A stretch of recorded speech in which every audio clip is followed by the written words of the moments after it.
तमाम काम करे खातिर स्रोत साधन बा एकदम स्रोत साधन कमी नहीं है धोबनी गांव पालिका के जोन प्रतिनिधि से वहां कर्मचारियों से बार कहते तू हिसाब किताब सार्वजनिक करो ना हाकिम साहब के फोन कर आओ हमरा ट्रेनिंग ले लो स्रोत साधन कथी से होला पैसा जहां बा बजट अथा बा स्रोत साधन देंगे सफल बानू इसमें खुद तो नहीं है। नेपाल के निर्माण व्यवसायी लोग पटक पटक विवाद में आवेला हाकिम लोग से कर्मचारी लोग से मंत्री लोग से नेता लोग से सेटिंग में यहाँ के निर्माण व्यवसायी लोग चलेला ठेका पट्टा वैसे मिलेला अपने के भी वैसे ही मिलेला का बात बा ना देखिए अब का बाजे पांचों उंगली बराबर नहीं है व्यवसाय में बा लोग तो सब किस्म के लोग बा उ चाहे रोआ मीडियो में कम तो सब किस्म के लोग बा राजनीति में भी सब किस्म के लोग बा तो कुछ लोग के चलते पूरा संगठन पूरा समाज के बदनाम करल जाओ तो ये तनका ठीक ना भइल।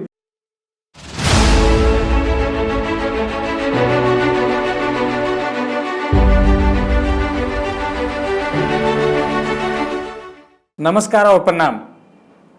नेपाल पोस्ट डेली के आमने सामने कार्यक्रम देख रहल तमाम दर्शक लोग के मनोज पटेल हम स्वागत करे के चाहतनी।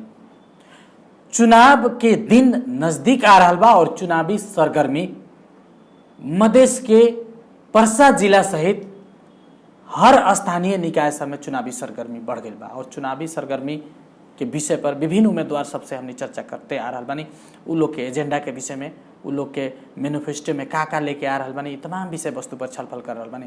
आज हमनी संगे माओवादी केंद्र के एक जने नेता और पर्सा के धोबनी गांव पालिका में माओवादी के तरफ से मेयर पद में वहाँ उम्मीदवारी दिले बानी मेयर के प्रत्याशी गांव पालिका अध्यक्ष के पद में वहाँ उम्मीदवारी दिले बानी संतोष पटेल जी आज हमरा ई बहस में जुड़ रहा बानी आमने सामने में। सबसे पहले हम देरी ना करके उनकरा के कार्यक्रम में स्वागत करके चाहें। संतोष जी अपने के कार्यक्रम में स्वागत बा। लो मनु सर बहुत बहुत धन्यवाद बा। आज दो शब्द मिले के जो नेपाल पोस्ट डेली के ऑफिस में हमरा बोले नहीं तो बहुत बहुत धन्यवाद बा। जी संतोष जी अपने के चुनाव लड़े के खासे चर्चा ना रहे इससे पहले अपने वार्ड में चुनाव लड़ा रहनी अध्यक्ष ही लड़िए कह के संतोष जी कोनो खास चर्चा ना रहे बहुत कम समय में अपने चुनावी रस्साकसी में भाग लेनी उम्मीदवारी दर्ता करा दिल बनी क्या बा अवस्था और वहाँ के जोड़ घटाव का बा अपने के जीते के आधार का बा।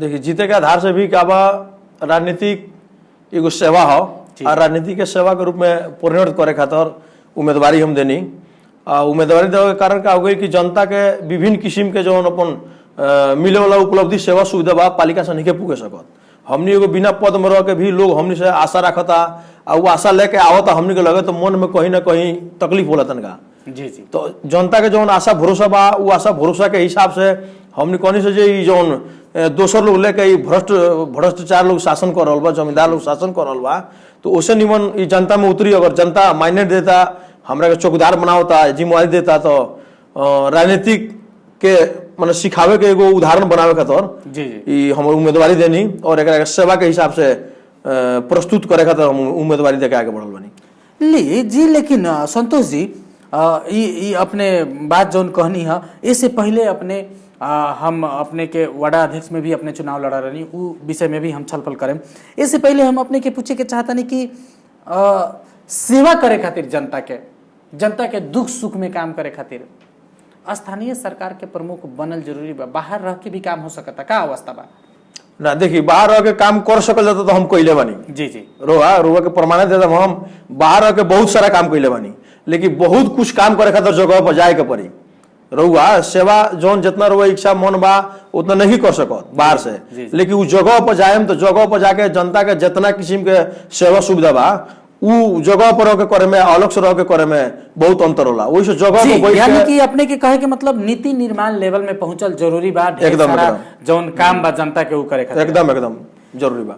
संतोष जी ऐसे पहले अपने वडा अध्यक्ष में माओवादी केंद्र से ही उम्मीदवारी दिले रहनी वो बेरा अपने अस्वीकृत हो गई नहीं वडा अध्यक्ष में अपने अस्वीकृत हो गई नहीं अब अध्यक्ष में जनता अपने के प्रति आई क्या बा आशा भरोसा देखिए अस्वीकृत हम जनता से नहीं बोले हम सफल बानी हम लोग उदाहरण देता नहीं वहाँ चुनाव हम हद पते जाके चुनाव लड़नी जनता के ही मन से जाके चुनाव लड़नी नेपाल कम्युनिस्ट पार्टी माओवादी से उम्मीदवारी देनी इस देश में संघीयता ले आवेला माओवादी हो चाहे जितना किस्म के राजनीतिक दुकान खुलो ये सब जनता के भ्रम करे वाला चीज है माओवादी में हमारे से क्रांतिकारी हुआ माओवादी में जुट के माओवादी से उम्मीदवारी देनी विचार लेके जनता में गई जनता के जौन किस्म से बुझी न जो नॉमिनेशन के सहभागी बनी हम हमरा जौन वोट मिलल उ वोट से बहुत खुश भइनी।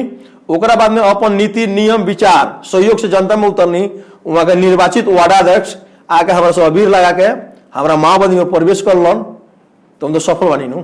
और सफल तो नहीं की वो बेरा भी अपने सफल भइल। एकदम निर्वाचित वार्डाध्यक्ष का हम टीका लगा के पार्टी प्रवेश कर लेनी, हम तो फ्लॉप नहीं की जी। मैं अब जैसे कि अपने कहनी है कि बहुत सारा व्यथिति बा अपने के गांव पालिका में। जी। अपने एगो युवा भी बानी और अपने में आरोप बा कि राजनीतिक आड़ में संतोष जी निर्माण एगो व्यवसायी आदमी होंगन, ठेका पट्टा जोड़ घटाओ भ्रष्टाचार में सहभागी बाड़न, लेन देन करके ठेका लेवेलन देवेलन। वैसन आदमी राजनीतिक में परिवर्तन ना ले आवे सकी, राजनीतिक लायक वो आदमी नहीं खन, राजनीतिक व्यक्ति नहीं के कह के विपक्षी लोग अपने के आरोप लगावेला। ई बात के अपने कैसे खंडन करें? देखिए, खंडन करे के बात कहनी तो बलात्कार होला। जी जी, बलात्कार होला या हमनी के जाने से बलात्कार भइल बा, लेकिन जौन पीड़ित रहला बलात्कृत भइल रहला ओकरो विपक्ष में वकील आके बहस करला। जी जी, तो ओइसे हम लोग का करम विपक्षी के काम हमरा के बदनाम करे के। निर्माण व्यवसाय हमर पैसा हो, आज से 14 वर्ष पहले से हम पैसा करल बानी आ पैसा से पूर्ण संतुष्टि बानी। विदेश से आयल युवा 20 गो 25 गो रोजगारी करला हमरा कंपनी में, और नेपाल सरकार के कर तिरेनी हमर रोजी रोटी चलेला। तो ओइसे का बा हम भ्रष्टाचार कहीं ना करनी। नेपाल सरकार नियम नीति से जौन बनल निर्माण व्यवसायी बा उ नियम के दायरा में रह के व्यवसाय करनी, तो तो कोनो लेकिन इसमें संतोष खोट जी, तो नहीं के। नेपाल के निर्माण व्यवसायी लोग पटक पटक विवाद में आवेला, हाकिम लोग से, कर्मचारी लोग से, मंत्री लोग से, नेता लोग से सेटिंग में यहाँ के निर्माण व्यवसायी लोग चलेला, ठेका पट्टा वैसे मिलेला, अपने के भी वैसे ही मिलेला। का बात बा? ना देखिए अब का बाजे पांचों उंगली बराबर नहीं के। व्यवसाय में बा लोग तो सब किस्म के लोग बा, उ चाहे रोआ मीडियो में कम तो सब किस्म के लोग बा, राजनीति में भी सब किस्म के लोग बा। तो कुछ लोग के चलते पूरा संगठन पूरा समाज के बदनाम करल जाओ तो ई तनका ठीक ना भइल। कुछ व्यक्ति खराब हो सकता, कोनो संगठन खराब नहीं के हो सकत, कोनो पैसा खराब नहीं के हो सकत। ओइसे ओकरा का बस संगठन बना जोड़े के पड़ो। जी, यानी कि अधिकांश निर्माण व्यवसायी लोग कही तो अपने के मत के हिसाब से अगर कहल जाए तो देश निर्माण के भी सवाल में अपने लोग आगे एकदम निर्माण व्यवसायी देश निर्माण करे वाला। तो अब निर्माण व्यवसायी अब अपने चुनाव में आ रहा बानी, गांव पालिका के अध्यक्ष के उम्मीदवार में आ रहा बानी। अपने लगे एक हिसाब से कहल जाओ तो निर्माण व्यवसायी के क्षेत्र में रह के लंबा समय तक ले काम करल अनुभव भी बा अपने लगे। ई अनुभव के गांव पालिका में अपने अगर बिहान कथन कथातीत आ जाता नहीं अगर तो एकरा के प्रयोग कैसे करें? और एकरा अलावा अपने के युवा के खातिर, शिक्षा के खातिर, स्वास्थ्य के खातिर, कृषि के खातिर का एजेंडा बा अपने के? घर दैलो में अपने जात नहीं तो जनता से कैसे वोट मांगा नहीं? देखिए, अब रोवा कोने निर्माण व्यवसाय के हिसाब से तो हम एगो निर्माण व्यवसायी हैं। धोबनी गांव पालिका में सबसे पहले जितना भी कोटेशन हो रहा बा सबसे पहले ओकरा कैंसिल करम हम। जी जी, उपभोक्ता समिति में लिया के जनता से श्रमदान करके वहां के जौन पैसा बा ओकरा के 20% आ 10% के हिसाब से ओकरा के श्रमदान में बढ़ावे के पड़ी। तो ओइसे निर्माण के सेक्टर में अपने के कोटेशन के वहां अंत कदम लास्ट में जौन प्रक्रिया होई युवा के हिसाब में कहता नहीं। युवा के जितना किस्म के रोजगारी वहां मिले वाला बा नेपाल सरकार से, स्वरोजगार के पैसा अभी के जौन वहां सरकार बा जितना जन प्रतिनिधि लोग बा उस स्वरोजगार के पैसा 2 साल से फ्रीज करता रह लोग। उस स्वरोजगार के पैसा वहां के जनता आम पब्लिक जितना बा ओकरा में सदुपयोग ढंग से समय में संचालन हुई। 575 रुपया के दर से एक दिन के जियाला हो तो वहां के लोग के रोजगारी दिया। स्वास्थ्य के बात कहता नहीं। हमरा अपना गांव में धोबनी गांव पालिका में वार्ड नंबर 2 में हमरा अपना गांव में प्राथमिक स्वास्थ्य केंद्र बा जो 14-15 करोड़ का अभी हॉस्पिटल बन रहा बा, पैसे भी पहले से भी बनल बा। वहाँ अपने के video x-ray digital x-ray 2 expire हो रहा बा, खराब हो रहा बा। उ जब धैर्य तो मशीन खराब ऑटोमेटिक होला जी, रोगा का चालू नहीं के पहले खराब होता। हाँ ना हॉस्पिटल चालू बा, लेकिन जन प्रतिनिधि लोगों से मतलब नहीं के, जनता के सेवा से कोनो मतलब नहीं के। लोग कहेंगे लूट खसोट होई, चलावे वाला आदमी ना पहले से खराब। हाँ उ लोग व्यवस्थापन करे के नहीं चाह, जना चलते खराब हो रहा बा। MBBS डॉक्टर रह के फिजिशियन हर एक रोग के वहाँ इलाज करा के महिला लोग जो निःशुल्क पाठे घर इंडिया में जाकर लोग दुख लेता चाहे बीरज में आके भोगता, हम पालिका से निःशुल्क पाठे घर का ऑपरेशन कराएं या जौन भी होका वाला ऑपरेशन होके वह सर्जन डॉक्टर करा के भी ऑपरेशन कराएं हॉस्पिटल में। कृषि में रोगा काम बताओ नहीं, हमारे पहले ही से एगो प्लानिंग हो रहा बा। कृषि में अपने के नेपाल सरकार जितना मोल देवे सकता दी, इंडिया से चाहे नियम से होको चाहे नियम उल्लंघन करके होको, एगो स्टॉक पॉइंट करके वहां मानी खाद के एगो डिपो बनाओ फिर में जौना से समय में कृषक लगे पैसा वाले के समय में उपलब्ध नहीं हो। नहर के पानी से नहीं के हो वहाँ 12 महीना पानी देवे के प्लानिंग हमर बा कि तो जहां जहां नहर बा वहाँ 4 5 बोरिंग जलवा दी आ गोड़ गेल तो नहर में पानी संचालन रही 12 महीना। तमाम काम करे खातिर स्रोत साधन बा एकदम स्रोत साधन कमी नहीं है। धोबनी गांव पालिका के जोन प्रतिनिधि से वहाँ कर्मचारियों से बार कहते तू हिसाब किताब सार्वजनिक करो ना। हाकिम साहब के फोन कर आओ हमरा ट्रेनिंग ले लो। स्रोत साधन कथी से होला पैसा जहां बा बजट अथा बा स्रोत साधन देंगे सफल बानू काम होता लेकिन काम से जनता के निगरानी नहीं हो जनता सफल नहीं हो तो कथी कहल जाए। दोसर बात अपने कृषि वाला हो गई जी जी शिक्षा के बात करते नहीं लोग जाके स्कूल में अनुगमन करी ये लोग 5 साढ़े 4 वर्ष में कोनो स्कूल में अभी तक लोग घूमे। हमारा अपना भीखमपुर में 15 गो कंप्यूटर कचरा में बिगे वाला हो गई बा जबकि 15 गो कंप्यूटर चली तो वहाँ के विद्यार्थी के एगो मनोबल बढ़ी शिक्षा बढ़ी वहाँ के उन्नति हुई विकास हुई। कंप्यूटर के बारे में जानी लोग लेकिन हाँ कंप्यूटर के बारे में जानी लोग दुनिया संसार के बारे में जानी लोग अध्ययन बढ़ी वो कंप्यूटर रोहेंगे वो बुझी जो रही जाता। शिक्षक के गुणस्तर शिक्षक ना भले चलता है शिक्षा में निमन विकास नहीं हो इंग्लिश मीडियम से हम यहाँ शिक्षा में पहले सुधार करे में बढ़ाए जीटीओ का पढ़ाई तक संचालन करे हम दम रखा नहीं तो वैसे कहा शिक्षा स्वास्थ्य अपने का होगा शिप मूलक हो गई। शिप मूलक में जितना किस्म के तालीम चाहिए रोजगारी में अथाह पैसा पर रोजगारी की कमी नहीं है। बाखरा का पैसा बहुआ बाखरा में आओ तो ये कृषक के दिया अनुदान बाखरा का पैसा तक फ्रीज होता जनता के जितना प्रत्यक्ष होकर वाला सुविधा बा जनता के कोनो सुविधा नहीं दिया। पहले 5 लाख रुपया आवत इथी में गाविसों में तो मैं बाल बालिका के पैसा अलग छुटिया दिए दलित के पैसा अलग छुटिया दिए मुस्लिम के पैसा अलग छुटिया दिए लेकिन अब 40 करोड़ रुपया होता तो वो जनता के नहीं पुगत तो कहीं ना कहीं तमाम बात अपने कह रहे बानी। आज हमारा अंतर्वार्ता में 5 वर्ष 4.5 वर्ष के दरमियान में अपने के गांव पालिका के अगर देखल जाओ तो धोबनी गांव पालिका एगो बवाली गांव पालिका वहाँ एनी टाइम ताला लागल रहेला अपने के गांव पालिका कार्यालय में कभी हु हल्ला कभी आंदोलन होला कभी मेयर के कभी अध्यक्ष के हाकिम से झगड़ा ये तमाम व्यथिति सब अपने के गांव पालिका में होते आइल बा।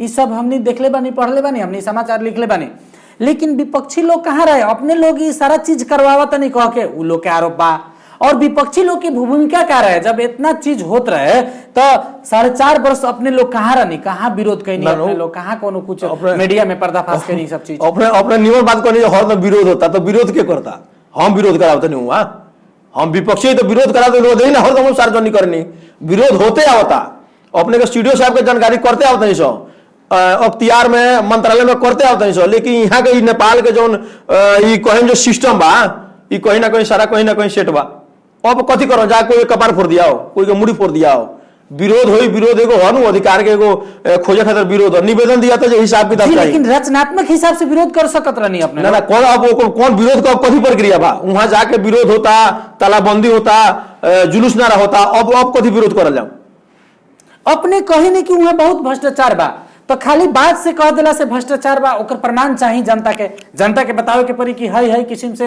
हिया हई तरीका से भ्रष्टाचार हो रहा बा। धोबनी गांव पालिका के जनता उहे के बासी हो लोग वहाँ के जितना जनता बा उहे के जनता हो अपने के भ्रष्टाचार के प्रमाण रउअली के मीडिया के माध्यम से हरदम सार्वजनिक होते बा हमारा मुंह से कहला से प्रत्यक्ष रूप से जो मीडिया में वीडियो चलता पेपर में छापाता तो मैंने पूर्ण रूप से प्रमाणित बा। अपने के झुलुंगे पुल के बात करता नहीं हमारा 2 नंबर वार्ड में 1 नंबर वार्ड में ओरिया खोला में झुलुंगे पुल बनता वो 4 बरस से पैसा निकाल के उपभोक्ता समिति ठेकेदार लोग मिलो मत में मेयर साहब सब लोग खा गए बा।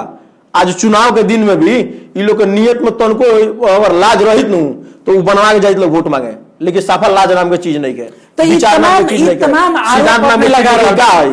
तमाम आरोप अपने लगा रहा बानी न्यू वर्तमान जनप्रतिनिधि ऊपर।